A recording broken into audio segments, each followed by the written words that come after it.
I don't feel sorry for you. That starts with you. And if we have troops who are in war zones and they're watching while they're risking their lives and you can't just answer some tough questions, what kind of culture is that setting? So, well, I reject the premise of the question. Just as a hypothetical, are you authorized to do that? I have not and do not. Exactly, and I assume that. So when you told our ranking member that everything that you say is authorized, that wasn't completely accurate, correct?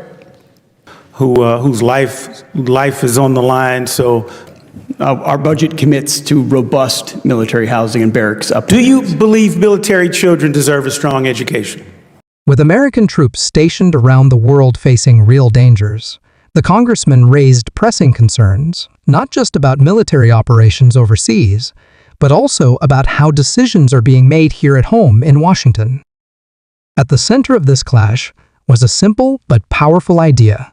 If we expect our service members to embody a warrior ethos, values of honor, courage, and responsibility, then that same ethos must start at the very top, with those leading the Department of Defense. Now recognizes the gentleman from Missouri, Mr. Bale. Mr. Secretary, unlike my colleague down the dais, I don't feel sorry for you. I visited with soldiers in war zones whose life is on the line, so a few tough questions. I think you'll be okay. And so my first question is, are you authorized to disclose intelligence that would put our troops in harm's way to our enemies? Well, I reject the premise of the question. Just as a hypothetical, are you authorized to do that? I have not and do not. Exactly, and I assume that. So when you told our ranking member that everything that you say is authorized, that wasn't completely accurate, correct? What I said is that every way that I communicate is authorized. No, you actually said everything that you said is authorized. I wrote it down. Now, with that said, and the reason I bring that up is because it's about accountability. And we're talking about this war ethos. The primary component of that is accountability. And I'm going to indulge me in a quick analogy. Republicans introduced a bill on the House floor a few days ago, a resolution standing against terror, racism, hate, anti-Semitism, which as an American, as a black man, I'm going to stand against those things 6 times a week, twice on Sunday. Now, the nefarious part was there was a line that was stuck at the end of that resolution that essentially gave a shout out to law enforcement, which I do support, but also to ICE, which right now, a lot of Americans have a problem with the way ICE is being deployed. And I'm not happy with what they're doing, nor do I want to shout them out for that. And so accountability was, I didn't duck from the question. I went and I talked to my constituents. I went on social media. I did interviews to explain exactly where I stood, that I stand against hate. I stand against racism. I stand against anti-Semitism. And I hate that that line was stuck in there. That's accountability. So when we're asking you these questions and you're ducking and you're not answering them directly, that's not a culture of a war. What was the term? A war ethos, a warrior ethos. I'm looking at members who serve, and they're taking their lead from you. That starts with you. And if we have troops who are in war zones and they're watching while they're risking their lives, and you can't just answer some tough questions, what kind of culture is that setting?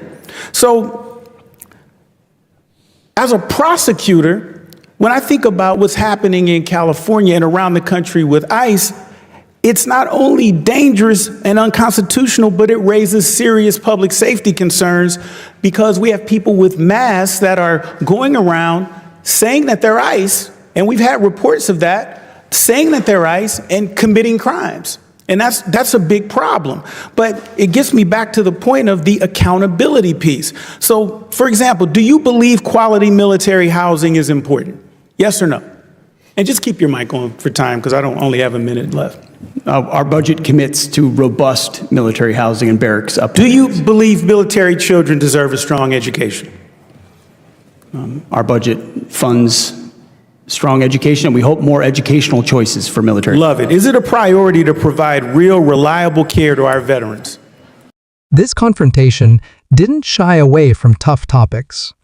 It addressed the risks of intelligence disclosures, questionable defense spending priorities like a proposed $45 million military parade, and the need to focus resources where they matter most: housing for military families, education for their children, and reliable care for our veterans. But this wasn't just about dollars and cents.